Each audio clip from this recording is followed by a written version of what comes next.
తెలంగాణ రాజకీయాల్లో ఆయన ఒక సంచలనం. ఆయన ఏ నిర్ణయం తీసుకున్నా అది చర్చనీయాంశమే. అలాంటి ఆయన ఇప్పుడు అధికారంలో లేరు. తనకు రాజకీయంగా ఏ ఇబ్బంది వచ్చినా ఆయన తీసుకునే నిర్ణయాలు కాస్త భిన్నంగానే ఉంటాయి. అలాంటి ఆ నేత ఇప్పుడు మళ్ళీ వాస్తు పూజలు, యాగాలు నిర్వహించాలనుకుంటున్నారట. ఇంతకీ ఎవరాయన? యాగాల కథేంటి?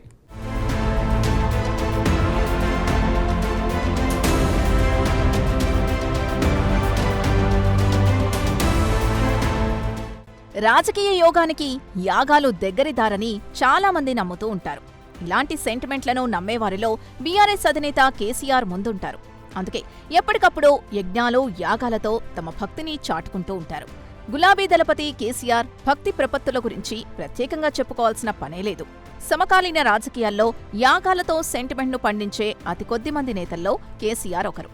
అందుకే అధికారంలో ఉండగా అనేక యాగాలు చేశారు కేసీఆర్. ప్రస్తుతం పార్టీ ప్రతిపక్షంలో ఉండి గడ్డు పరిస్థితులు ఎదుర్కొంటోంది. దీంతో ఇప్పుడు మళ్లీ యాగాలు, వాస్తు పూజలు చేయాలని కేసీఆర్ డిసైడ్ అయినట్లు తెలుస్తోంది.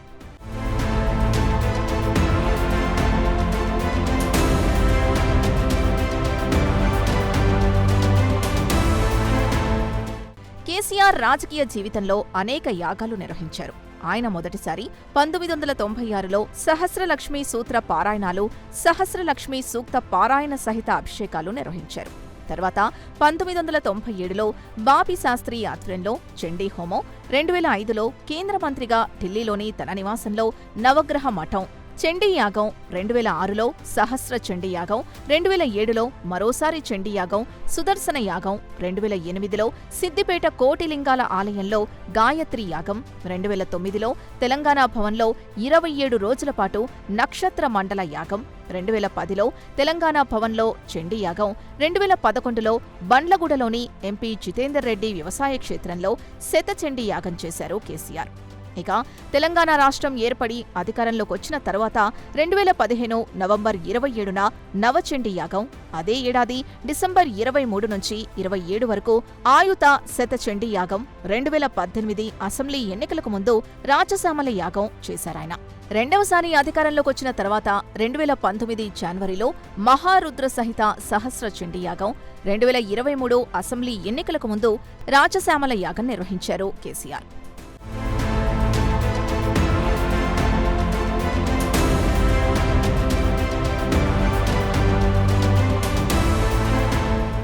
గతంలో ఎర్రవల్లిలోని తన వ్యవసాయ క్షేత్రంలో చండీ యాగం, రాజసామల యాగంతో పాటు రకరకాల పూజలు నిర్వహించారు కేసీఆర్.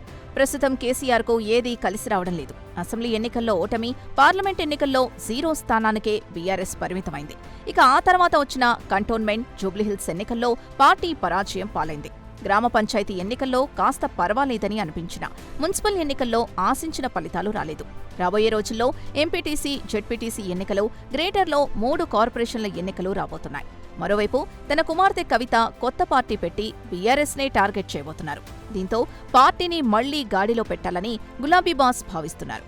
అందులో భాగంగానే మళ్లీ వాస్తు దోష నివారణ యాగాలు నిర్వహించేందుకు ప్లాన్ చేస్తున్నారు.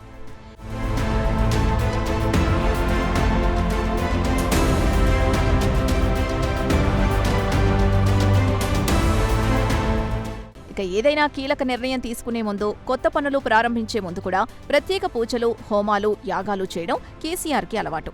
అయితే ఇక నుంచి కేసీఆర్ ప్రజల మధ్య ఉండేలా నిర్ణయం తీసుకున్నట్టు తెలుస్తోంది. ఈ క్రమంలోనే ఆయన తెలంగాణ భవన్లో వాస్తు మార్పులతో పాటు తన వ్యవసాయ క్షేత్రంలో యాగాల క్రతువులు నిర్వహించాలని భావిస్తున్నారట.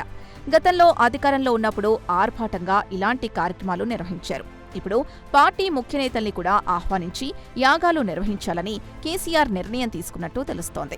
మార్చ్, ఏప్రిల్లోనే యాగాలు నిర్వహించేందుకు వేద పండితులతో పాటు స్వామీజీలతో కేసీఆర్ మంతనాలు చేస్తున్నట్లు టాక్.